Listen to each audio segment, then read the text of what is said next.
Telugu flame YouTube channel ఇప్పుడే subscribe చేసుకోండి. Brahmamudi serial చక్కటి ట్విస్ట్లతో ప్రతిరోజు మధ్యాహ్నం 1 గంటకి స్టార్ మా ప్రేక్షకులని అలరిస్తోంది. అయితే బ్రహ్మముడి సీరియల్లో ప్రస్తుతం రాజ్ ని అరెస్ట్ చేశారు. అయితే చివరన సామంత్ని చంపింది అనామికే అన్న నిజం బయటపడింది. రాజ్ ని కావాలనే ఇరికించాలని చూసిందన్న నిజం కూడా తెలిసిపోయింది.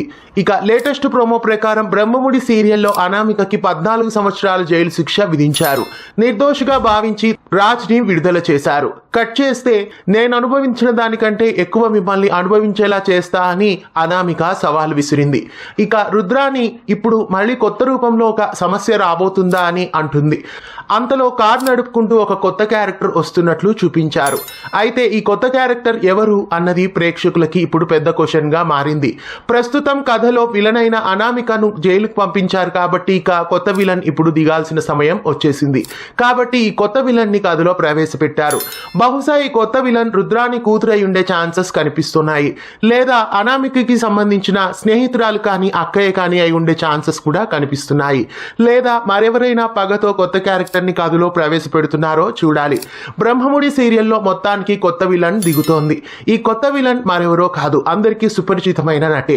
రంగుల రాట్నం సీరియల్లో స్వప్న పాత్రను పోషిస్తున్న సౌమ్య యాదవ్ ప్రస్తుతం ఈ సీరియల్లో విలన్ గా ఎంట్రీ ఇవ్వబోతున్నారు.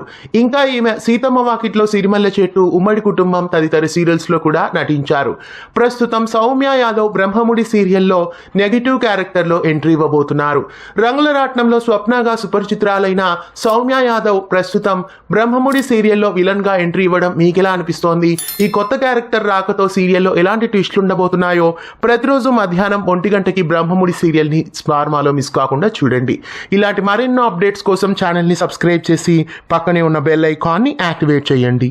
తెలుగు ఫ్లేమ్ యూట్యూబ్ ఛానల్ ఇప్పుడే సబ్స్క్రైబ్ చేసుకోండి.